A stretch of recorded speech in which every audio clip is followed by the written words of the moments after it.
Hello and welcome back. So let me do a share screen and we will cover the next particular unit.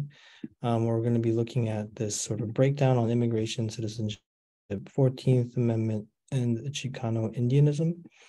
What we're looking at here is like a breakdown on sort of the conception of like what it means to be a citizen and sort of like immigration policies in particular. We're looking at we're going to be looking a little bit at the 14th Amendment. We're going to be looking at immigration and seeing how it kind of connects. We're going to try to connect the dots here.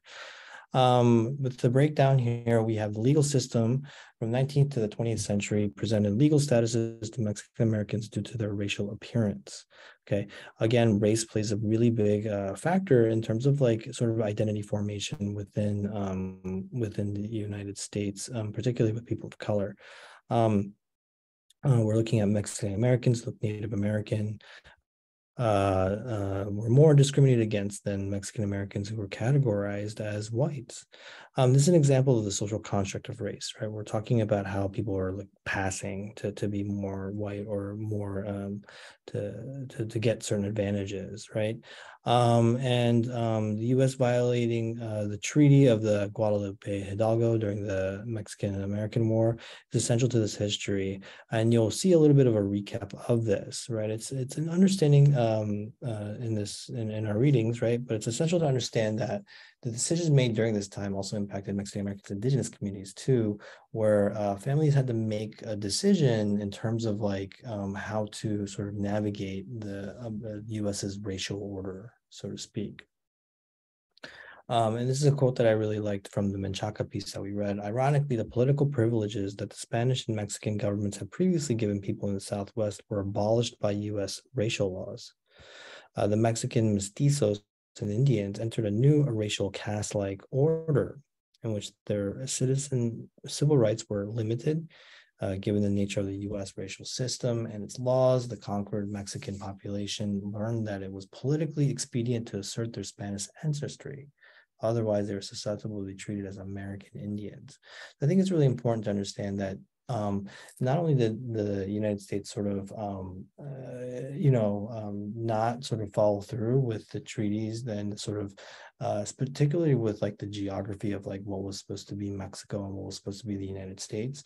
There were also racial implications where you have so the Mexican population and sort of the folks that are kind of in limbo. You're either indigenous or Mexican, really kind of navigating this space and sort of trying to identify themselves as being, say, Spanish, right, or being more European, so that they can kind of get these advantages. It's not like you have these sort of technology that you have today, where you're able to sort of claim a particular race or not, right? It was very much visually. Or whether or not you could, one could make it up, one would make up their own sort of heritage depending on the way that they look. They would sort of buy into their own whiteness, so to speak. And they wish to escape the full impact of discriminatory Indian legislation, right? To really formulate their own identity as, no, we're not Native American, because if you're Native American, you'd be treated a lot worse. And this sort of racial hierarchy is not unique, but also stems from the colonization of Mexico by the Spanish. As you can see through this picture, you can kind of tell like these different degrees of like sort of racial hierarchies that were kind of developed by the Spanish to sort of determine who was better or worse, right? Depending on skin color, right? What we also see is that citizenship was also denied the Native American and Mexican Americans who were Native, right?